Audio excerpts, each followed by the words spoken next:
Hello students, welcome to Saurav Sir's classes. Today we are going to solve a few questions on differential equations. The question is, let ux comma t be the solution of the initial value problem. Utt minus uxx is equal to 0 and ux comma 0 is equal to x cube. Utx comma 0 is equal to sin x. Then u pi comma pi is option A 4 pi cube, option B pi cube, option C 0 and option D 4. Now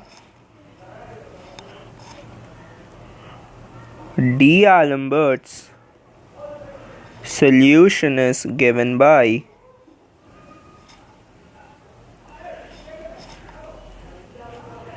ux comma t is equal to half into fx plus t plus fx minus t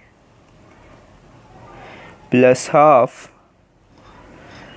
integration from x minus t to x plus t gs ds on substituting the values we get uxt is equal to half into x plus t cube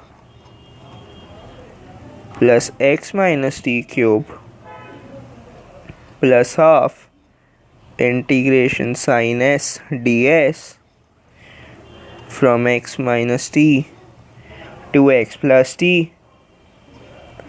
Now on replacing x and t by pi, so we get u pi comma pi is equal to 4 pi cube plus half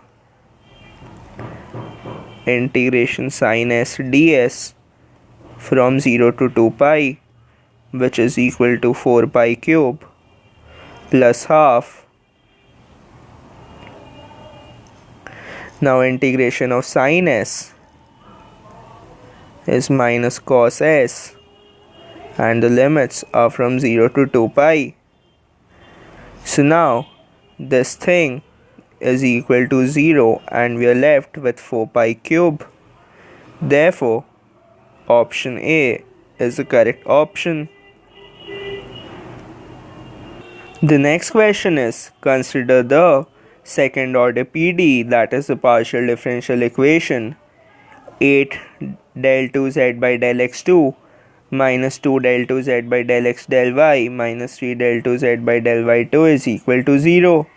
Then which of the following are correct?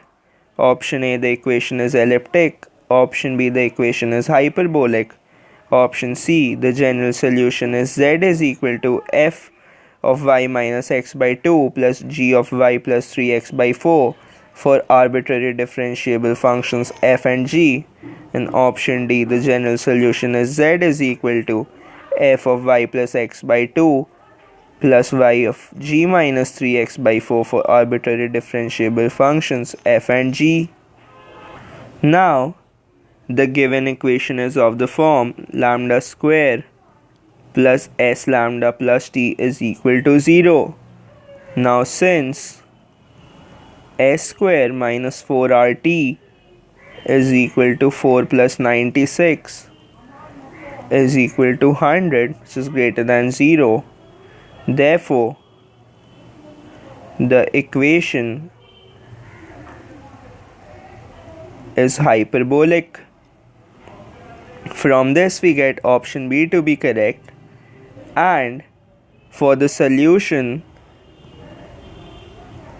the roots of the equation are lambda square plus s lambda plus t is equal to 8 lambda square minus 2 lambda minus 3 is equal to 0. So from here we get the roots to be minus half and 3 by 4. So from this we get that option C is correct, since if m is the root of the auxiliary equation, then f of y plus mx is the solution.